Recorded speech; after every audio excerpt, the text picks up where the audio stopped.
Hey guys, welcome back. Welcome back to my channel. Thank you very much for joining me. Earlier, I gave you the introduction to vectors, which were some key points you need to know before getting into the different laws of solving or simplifying a particular vector. So let's get right into it.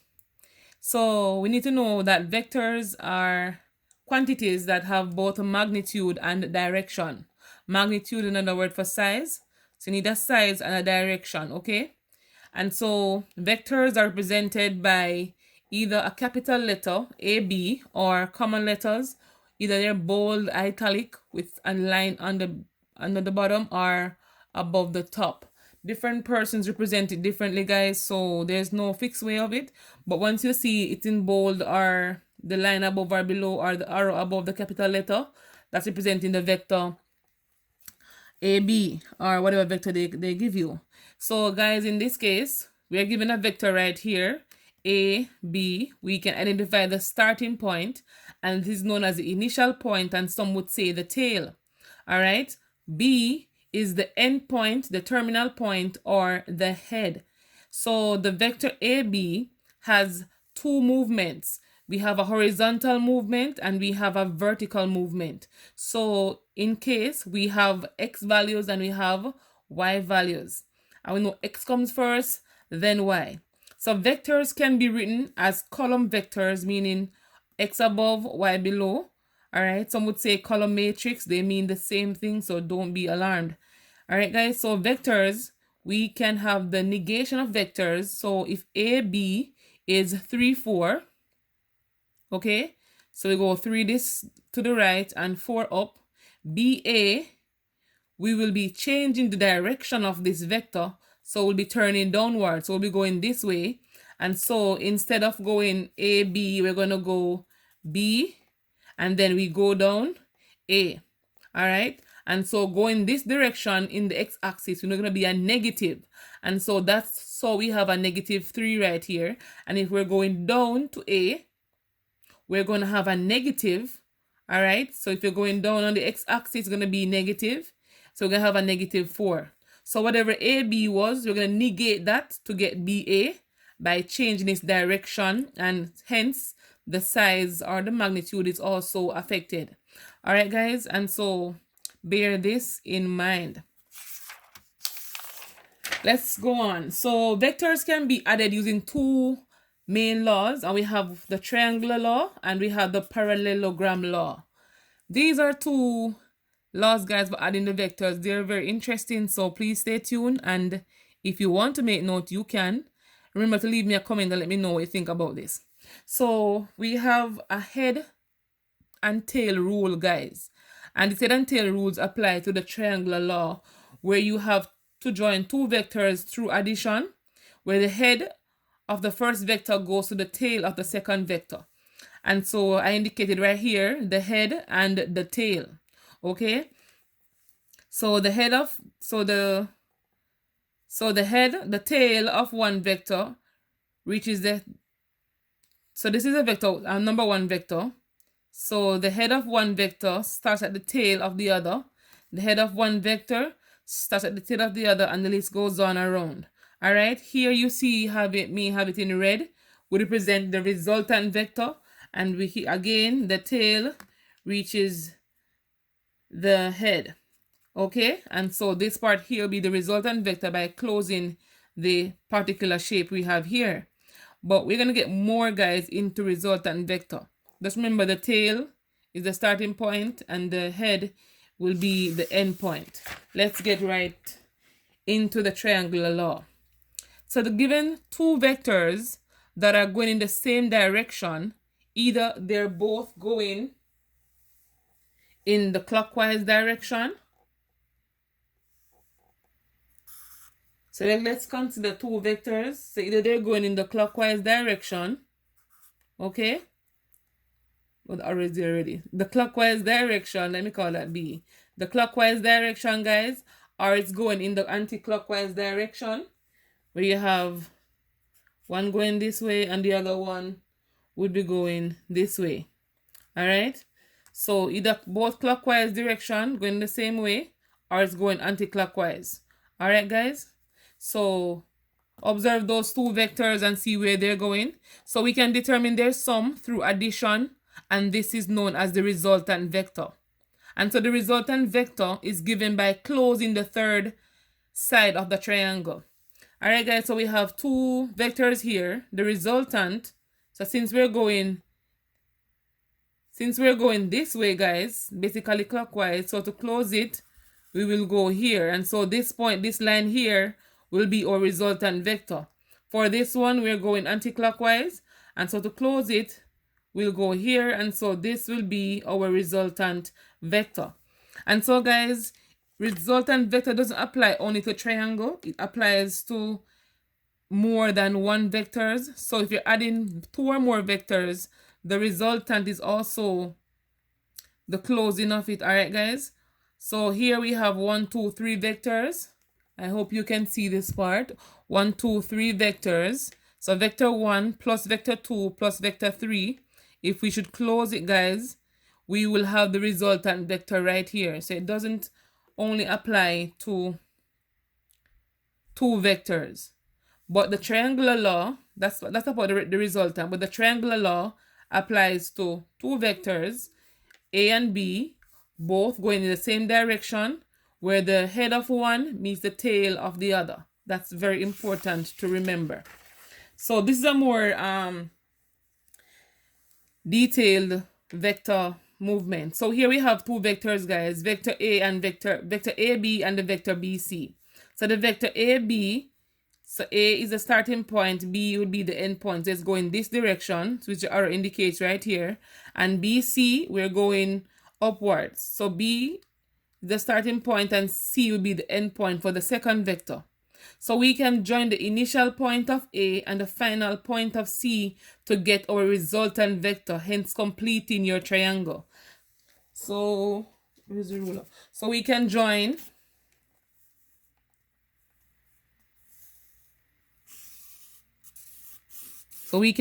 guys, we can join A to C to get our resultant vector. And so AC would be AB plus BC. Okay? And we can use the common letters to denote it as well. So since as AB is denoted by A and BC denoted by B, we can say AC is going to be the vector A plus the vector B.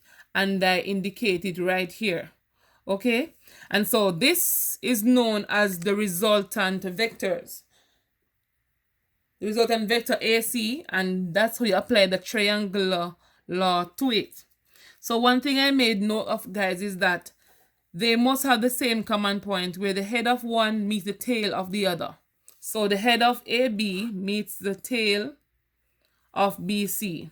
All right, so they must have a common point if you want to determine the resultant using the triangular law. Very soon I'll be going to a question for you, so just stay tuned.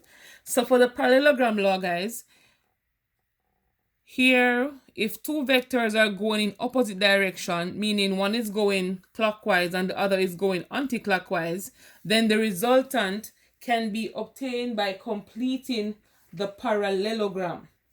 Okay? And so here we have two vectors, vector BA and vector BC. All right? Here I made a note that the two vectors have the same starting point. They're going in opposite direction, guys, so we know the parallelogram law is useful here. For the triangular law, the endpoints must meet the tail of the other, and in this case, it's not happening. So we have to complete the parallelogram to find the resultant vector. Let's say this parallelogram is A, B, C, D. We would have to complete this parallelogram if D would be somewhere here. We will have to complete this parallelogram, guys, and we know that opposite sides are equal. And so if AB is, let's say, 1, 2, CD must be the same 1, 2. Okay? And so this will be the point CD. And the direction is going in this, going upwards, so this one must also be going upwards. And so we can complete AD, and if BC is going this direction to your right, AD must be going in that direction as well. Okay, guys? And so we can say that the resultant vector of this parallelogram would be BD. And BD here would be our resultant vector by adding AB plus, minus AB, BA plus BC. Okay, guys, can say BA plus BC, or we can say BC plus CD. And here, guys, you have to pay attention here as all the tails meet. And so some person will be saying, how is she getting BC plus BA? I can do that because they have a common point here, which is the B, and here is where all the tails meet. So BA plus BC will produce BD, which will be the resultant vector for this parallelogram. All right, so let's get right into a question. So the first one asks us to determine the resultant vector of BA and BC. So we're given the vector BA and the vector BC. For this question, guys, we can do it both graphical or by calculation. So for the graphical aspect, I'll be going through that with you. So please pay attention. So here we can identify what the vector BA represents. So remember, vector has X movement and Y movement. I'm going to put BA right here. So BA. So we have XY movement for vector, right? So we're going to go 1, 2 on the X, and we're going to go 1, 2 on the Y. So BA would be 2, 2. Okay? Let's go for BC. So BC is basically a horizontal line, and we know what is horizontal, y is equal to 0. So let's just identify the value of x. So we have from B, the starting point, we have 1, 2, 3, 4, 5, 6. Even though it's at 7, guys, where we start from will not be included. So let me go again. So this is like 0, 1, 2, 3, 4, 5, 6. And so it's going to be 6, 0. That's BC. So BC will be 6, 0. All right, guys. So we have to pay attention to that. So since, as we know, for a parallelogram, opposite sides are parallel and they're equal in length. So if this side here, BA, is equal to 2, 2, CD must be 2, 2 as well, because they are of the same magnitude. And so to get that, guy, we're going to be moving 2 to the right. So we'll be moving 1, 2. I'm going to be going 2 upwards. So 1, 2. And so the point D would be here. So let me go ahead and finish connecting the points for this parallelogram.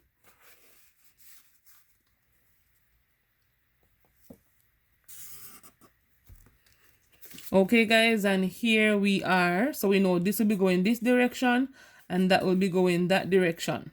So if we want to find the resultant vector of BA and BC without using the graphical method, we basically draw the resultant BD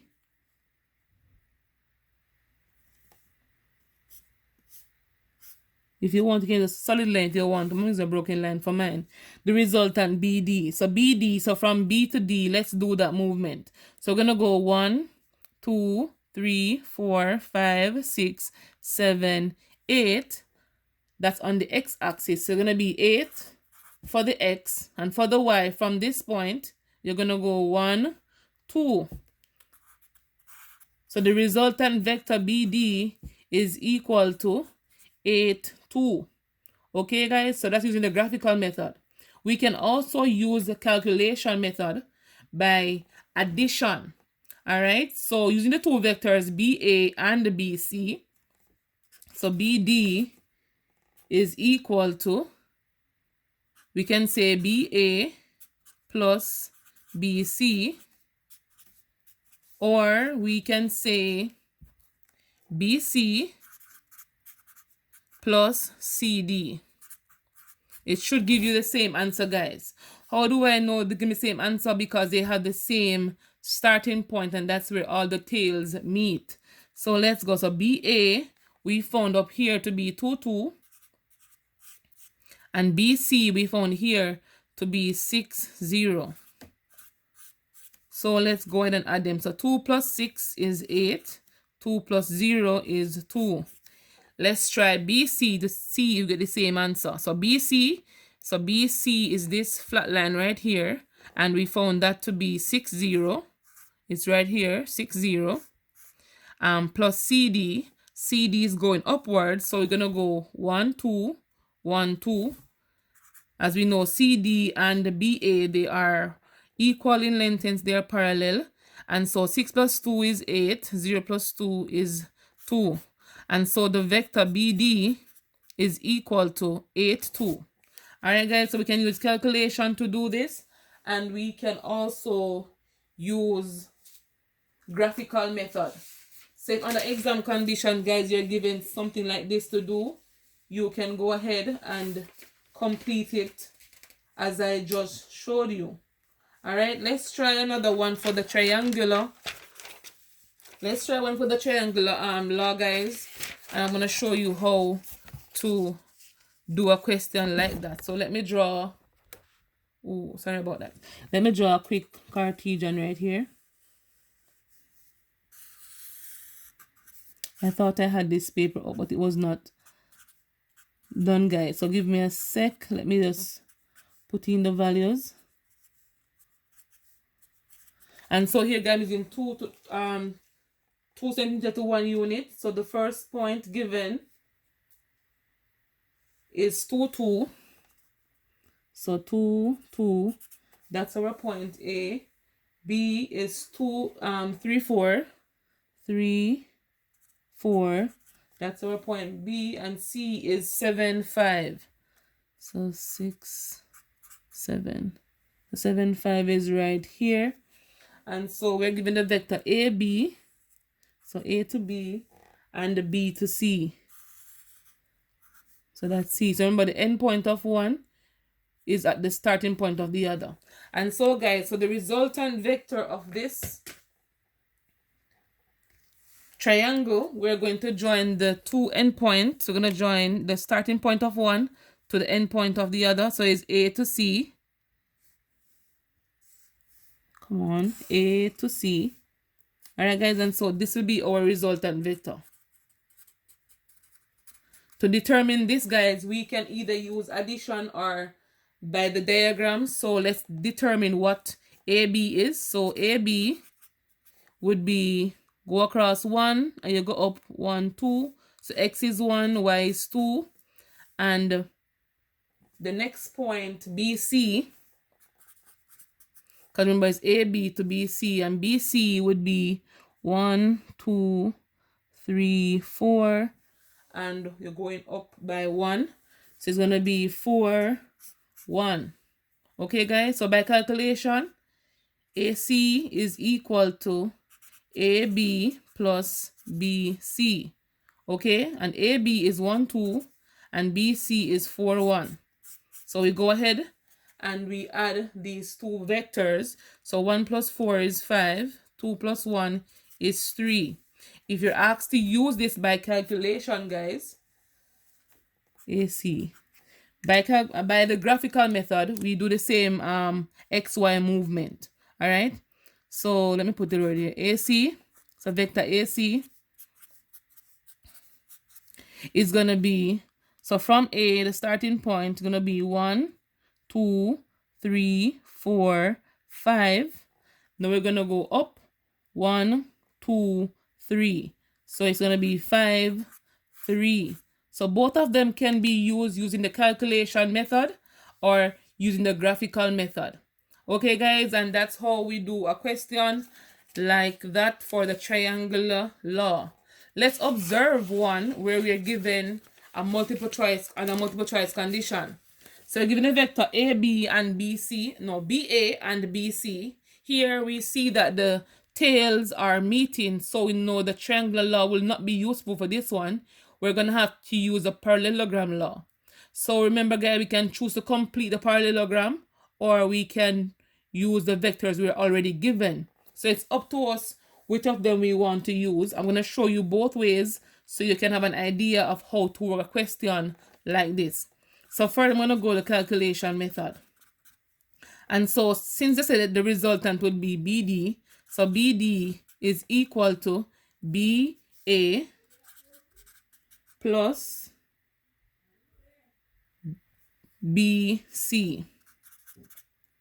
All right, so BA, let's go 1, 2, 2 to the x, 1, 2. So it's 2, 2. And BC is 1, 2, 3, 4, 5. 5 on the x and 0 on the y, as I did not go up or down, so that's 0 for the y. And so 5 plus 2 is 7, 2 plus 0 is 2. So 7, 2 is the vector, resultant vector BD. Let's try using the graphical method.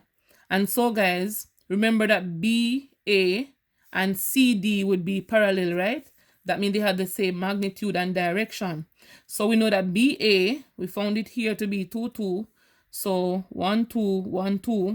The same principle must apply to CD. So CD, you're going to move 2 to the right and going to move 2 upwards. So we're going to move from the point C. So that's 0. So that's 1. That's 2. And we're going to go up 2. 1, 2. So the point is here, and that's our point D. So that's the point D for this question. Let me join them. And I'm going to complete the parallelogram by doing the top part as well. So if you're asked to determine the resultant vector of this one, guys, you basically know the resultant will be BD. Okay? So the graphical method will be BD. So from B to D, you're going this way. So that's our resultant. So remember X movement, then we move Y. So let's move X on the X-axis. So it's going to be 1, 2, 3, 4, 5, 6, 7 for the X. So BD. So remember every vector has X movement and Y movement. So BD we got to be 7. And we're going to be going up, guys. So we're going to move 1, 2. So 7, 2 would be the answer. So either calculation method or graphical method should be able to give you the answer. So remember, for parallelogram law, all the tails meet. And so it says a tail and tail rule. And for the triangular law, let me put it right here. The tail, for triangular law, the head of one meets the tail of the other. All right? So the head of one meets the tail of the other. And so the difference between them, parallelogram, all tails meet. For the triangular law, the head of one starts the tail of the other. And so that's how you see they have a common point, guys. And that's it for this video. I hope this is useful to all of you approaching vectors for the first time or just trying to refresh your memory. Remember to like, share, comment, subscribe, and turn on your post notification bell so you can have all my updates when I do so. I'll see you on the live tomorrow.